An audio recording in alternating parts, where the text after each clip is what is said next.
Bismillahirrahmanirrahim. Assalamualaikum. My name is Hassan and today we are going to fix website changes not show on live website in Divi theme builder in WordPress.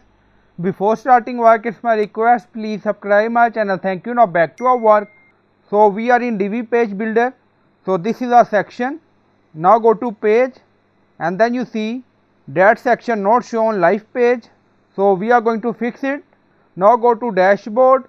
On left side you see Divi and then you see theme option, so click on it.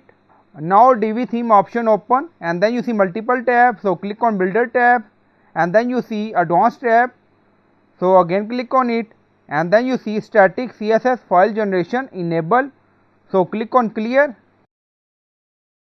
Now website cache clear, so click on save changes. Due to cache issue your changes not show. Now go to page. Now refresh the page and then scroll down, you see section appear. So I hope you like this video. Please like, comment, share, subscribe. Thank you for watching.